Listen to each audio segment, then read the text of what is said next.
Last class हम क्या देखे थे? द्विघात समीकरण के मूलों की प्रकृति। वो कैसे कर रहे थे? बता रहे थे कि अगर द्विघात समीकरण x² plus bx plus c बराबर 0, जहां पर a का वैल्यू क्या होना चाहिए? 0। अगर ये द्विघात समीकरण है तो यहाँ पर निकालते थे विविक्तर यानी डिस्क्रिमिनेंट। क्या होता था उसके लिए? b² minus 4ac। और यहाँ हमने कंडीशन बताया था कि अगर d का मान 0 से बड़ा होगा, यानी किसमें आएगा? धनात्मक। क्या आएगा? धनात्मक।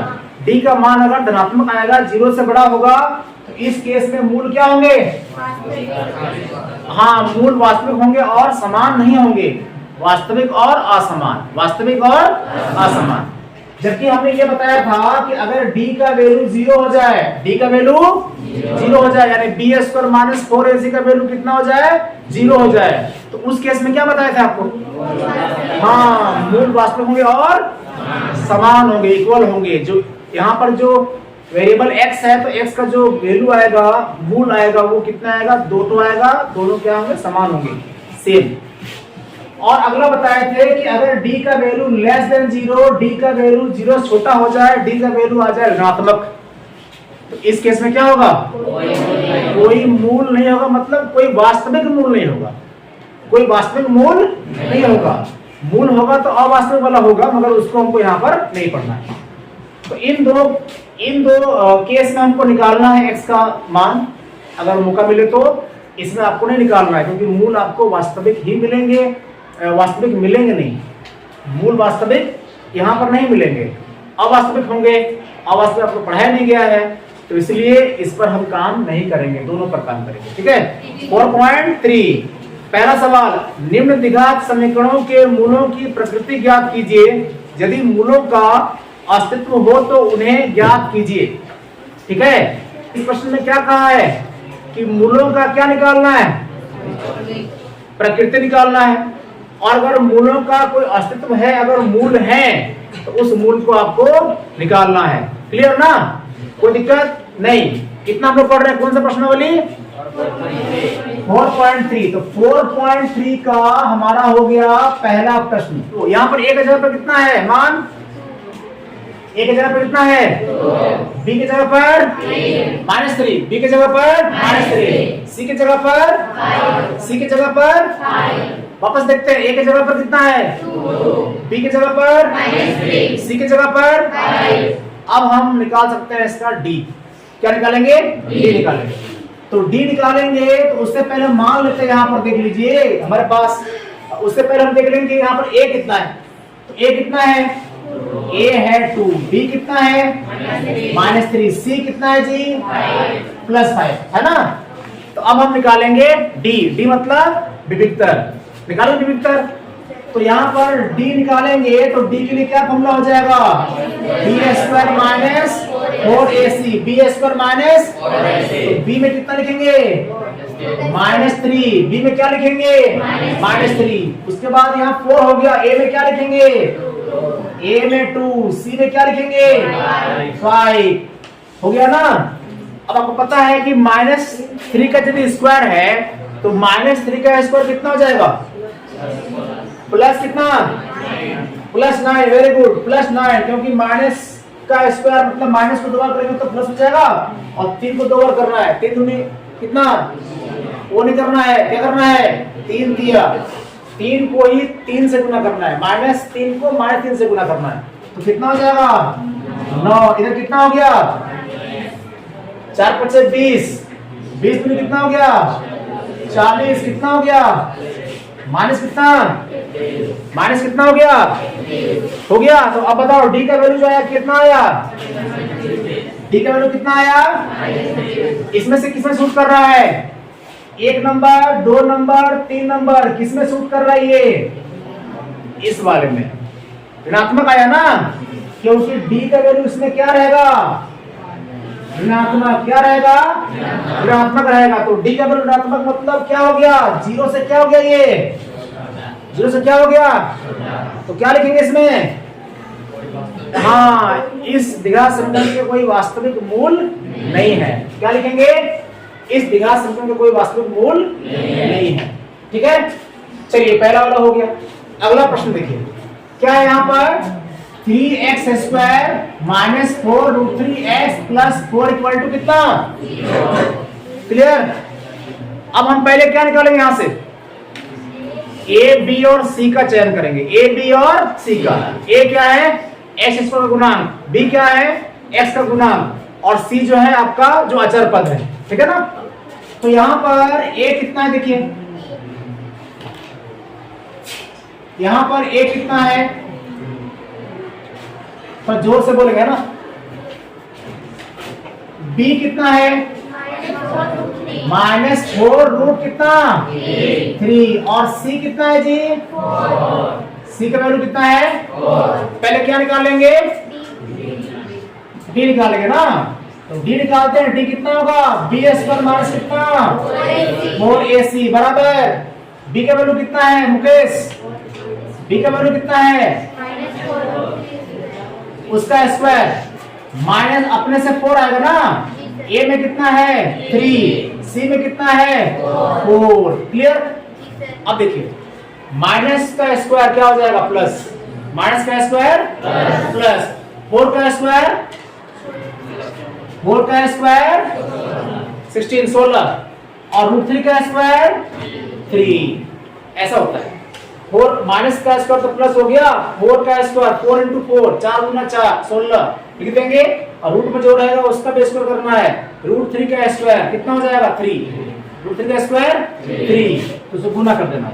इधर देखिए 4 चौके 16 16 किया कितना, 4 चौके 16 किया 48। इधर भी कितना हो गया, इधर भी कितना हो गया, घटा दो क्या आ गया, डी का वैल्यू कितना आया, डी का वैल्यू कितना आया 0। अब डी का वैल्यू अगर 0 आ जाता है तो उसके लिए मूलों की प्रकृति कैसी होती है बताया था, वास्तविक और समान। यानी इस वाले में आ गए तो मूल क्या होंगे, वास्तविक होंगे और क्या होंगे समान, वास्तविक तथा समान, वास्तविक तथा समान। अब हमको मौका मिला है टेस्ट करने का, क्या वास्तविक और समान जो होंगे उसको अगर हम इससे हल करते हैं यानी मूलों को निकालते हैं तो हमको देखना है कि वास्तविक है, वास्तविक तो होंगे, समान है कि नहीं। तो अभी आपको मालूम चल जाएगा कि ये जो लाइन में वो लिखा गया है वास्तविक तथा समान वो कितना सही है। ठीक है। और हमारा क्वेश्चन का जो आंसर का डिमांड है कि मूलों का प्रकृति बताइए, और अगर इनका अस्तित्व है तो क्या करना है, मूलों को ज्ञात करिए। तो ये सारा काम हो जाएगा। ठीक है। तो यहाँ पर हम लोग क्या लिखेंगे, नीचे में क्या लिखेंगे, मूल क्या होंगे, मूल वास्तविक तथा समान होंगे। ये हो गया, यहां तक हमारा हो गया मूलों की प्रकृति। क्या हो गया ये वाला, मूलों की प्रकृति वाला बात यहां तक हम कर लिए।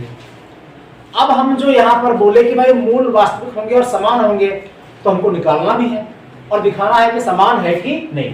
ठीक है। तो उसके लिए देखिए हम कहां जाएंगे, यहां पर जाएंगे, हमारा मेन द्विघात समीकरण जो था उस पर जाएंगे। कितना था यहाँ बताइए तो 3x स्क्वायर माइनस कितना 4√3x सॉरी -4√3 -4√3x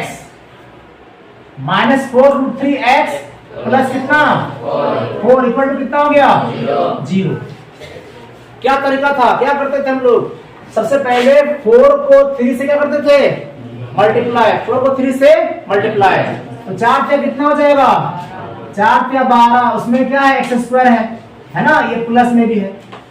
अब हमको इसको ऐसा तोड़ना है कि कितना आ जाए 12 आ जाए, क्या करने पर, गुना करने पर। ठीक है।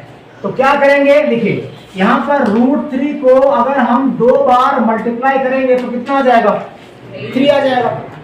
तो √3 को √3 से मल्टीप्लाई करेंगे कितना आ जाएगा 3 आ जाएगा। तो 12 में से आपको 3 इधर से मिल जाएगा, कितना नहीं मिला आपको 4 नहीं मिला, 4 नहीं मिला, तो 4 3 का कितना हो जाएगा 12 हो जाएगा। तो वो 4 का हिसाब कहां से लाएंगे, बहुत आसान है, यहाँ 2 लगा दो, यहाँ 2 लगा दो, यानी 2 दूनी कितना हो गया 2 दूनी कितना हो गया? रूट थ्री कितना हो गया? 4 से कितना हो गया? 12 हो जाएगा। फिर यहाँ पर हम क्या लगाएंगे? x, और यहाँ क्या लगाएंगे? x। यहाँ क्या है? माइनस है, तो दोनों साइन क्या हो जाएगा? दोनों क्या हो जाएगा? माइनस। दोनों को जोड़ दो, कितना हो जाएगा? 4√3x, माइनस 4√3x हो जाएगा। गुना करेंगे तो माइनस माइनस क्या हो गया? प्लस। 2 दूनी कितना हो गया? 4, और यहाँ से 3 निकलेगा तो कितना हो गया? 12। अब इसको हम आगे प्रोसीड करते हैं। क्या हो जाएगा ये? 3x² माइनस कितना? नहीं, 2√3x, और यहाँ से 2√3 कितना? x प्लस 4 इक्वल टू कितना हो गया? 0 हो जाएगा। तब यहाँ से देख लीजिए कि यहाँ पर 3x² है, तो हम इसको बना देंगे कितना? √3 को बना देंगे, √3 यहाँ पर है, √3 यहाँ पर है, तो हम एक काम करते हैं,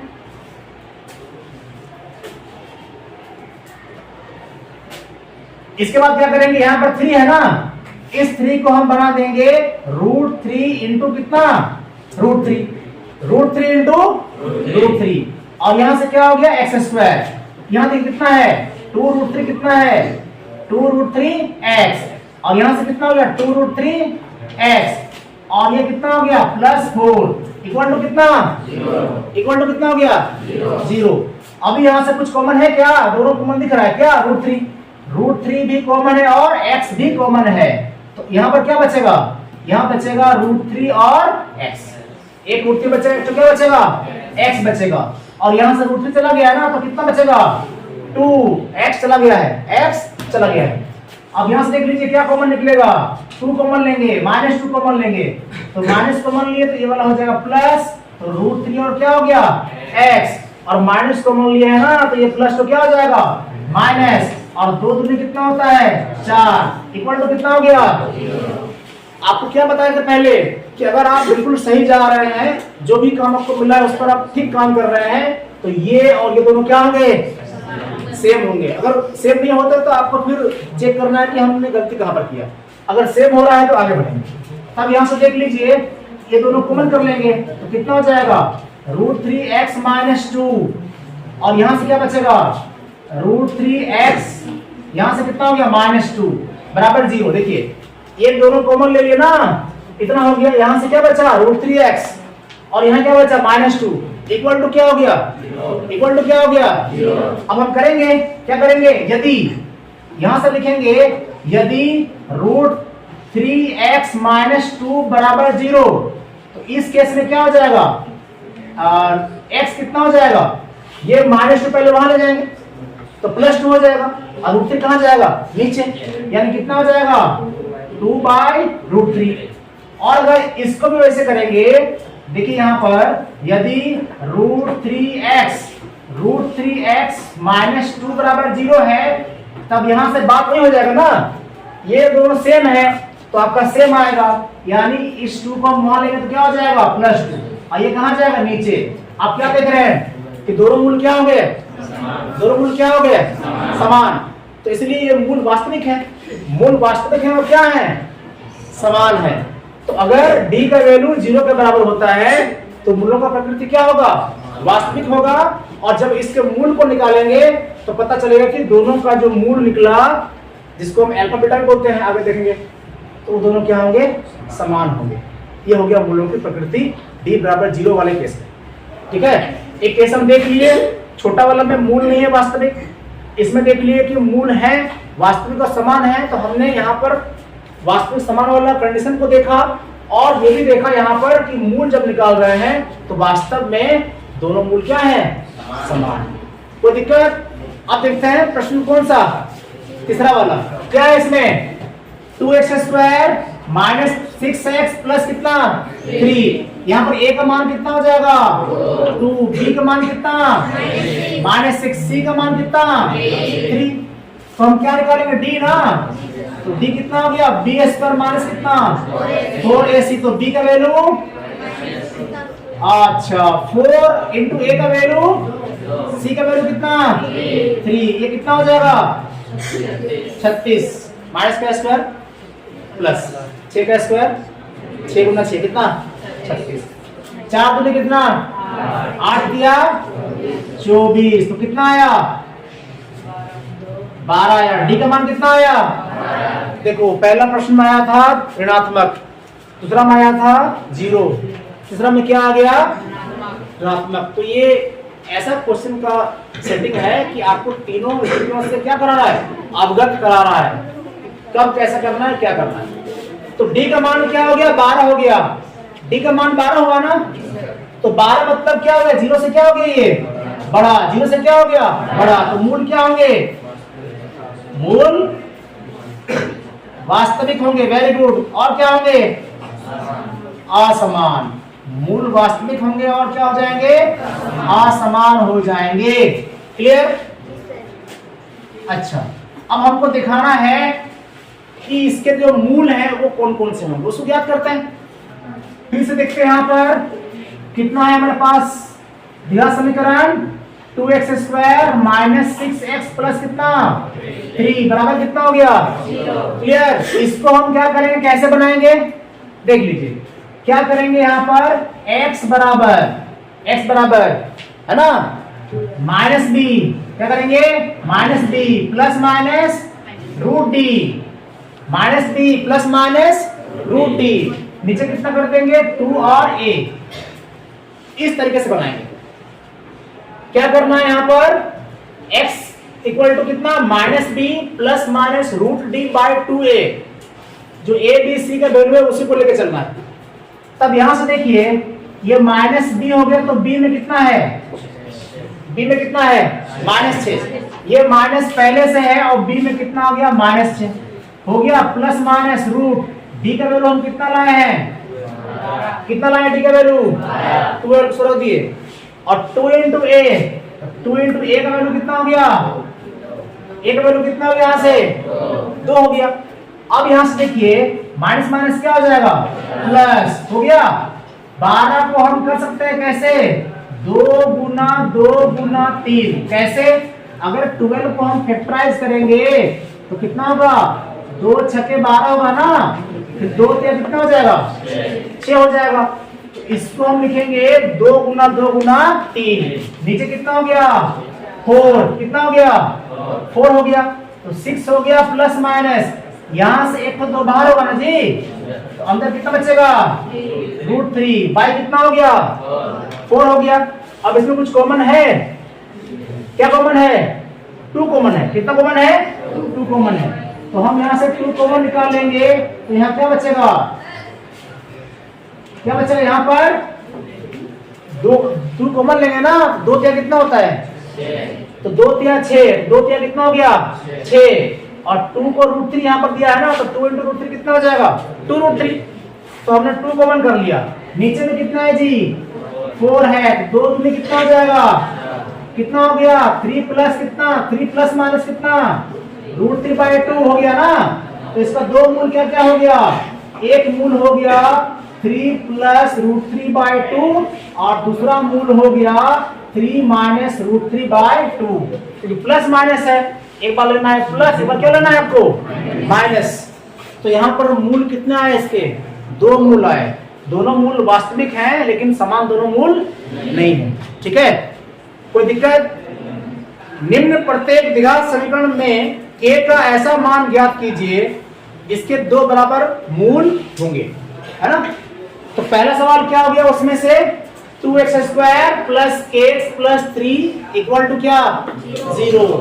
क्या दिखाना है k का मान, k का जगह पर हम कितना नंबर रखेंगे, कितना संख्या रखेंगे, वेदर नेगेटिव और पॉजिटिव कितना रखेंगे, जिससे इस द्विघात समीकरण के जो मूल है वो क्या हो जाएंगे बराबर होंगे। और मूल बराबर होने का मतलब है d का वैल्यू कितना होना चाहिए 0, d का वैल्यू कितना होना चाहिए d मतलब विविक्तर b² माइनस 4ac। तो यहाँ पर देखिए आप a का वैल्यू कितना है, यहाँ पर a है कितना, a है 2, यस, b कितना है b k है, और c कितना है क्लियर। तो हम क्या निकालेंगे d निकालेंगे, d कितना हो जाएगा b² minus 4ac, b² minus 4ac। तो b का वैल्यू कितना k का स्क्वायर -4, a का वैल्यू कितना 2, c का वैल्यू कितना 3 हो गया ना।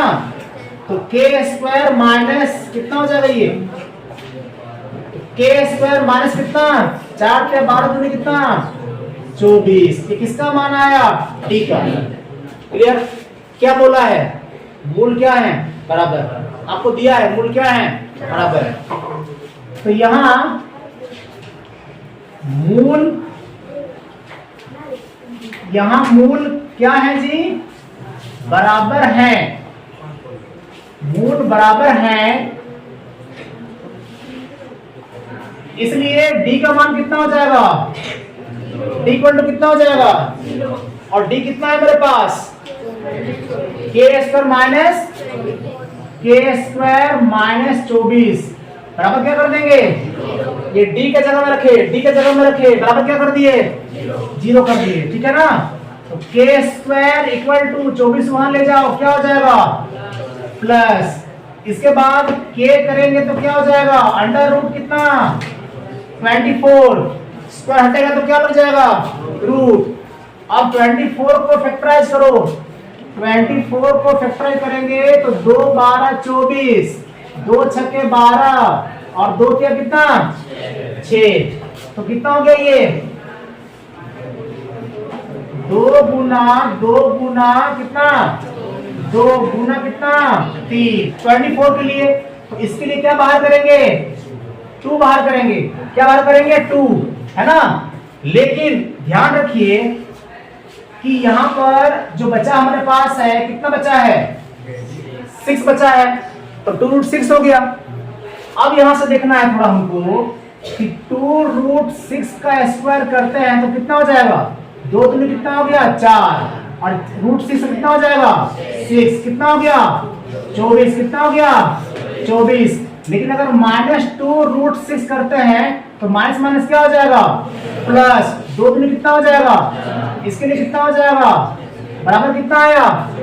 हाँ तो बात यह हो रहा है कि 24 लाने के लिए k में क्या रखेंगे, तो आप 2√6 भी रख सकते हैं और -2√6 भी रख सकते हैं। इसलिए यहां पर हम क्या लगा देंगे प्लस माइनस, कितना प्लस माइनस कितना हो जाएगा 2√6, ये हो गया हमारा आंसर। तो k के जगह पर अगर आप +2√6 लिखते हैं तो भी चलेगा और -2√6 करते हैं तो भी इस स्थिति में d का वैल्यू क्या होगा 0 होगा और मूल क्या होंगे बराबर। हो गया ना। तो आज के लिए इतना ही, और जो सवाल बचा है दूसरा नंबर का दूसरा वाला उसको अपने से बना लेना। इतना कर लोगे तो पक्का आपका कितना नंबर अभी तक कितना नंबर हो गया 4.1 से 1 नंबर, 4.2 से भी 1 नंबर, और जो कंडीशन है d बराबर 0, d बराबर नहीं है 0 का 2 कंडीशन, छोटा है बड़ा है वो वाला कंडीशन, और इसके बाद यहां से मूलों की प्रकृति अगर अस्तित्व है तो उनको निकालना है। तो इतना करेंगे तो आपको कम से कम 6 से 7 नंबर आपको कहां से मिलेगा दीघा समीकरण वाले सेक्शन से, ठीक है।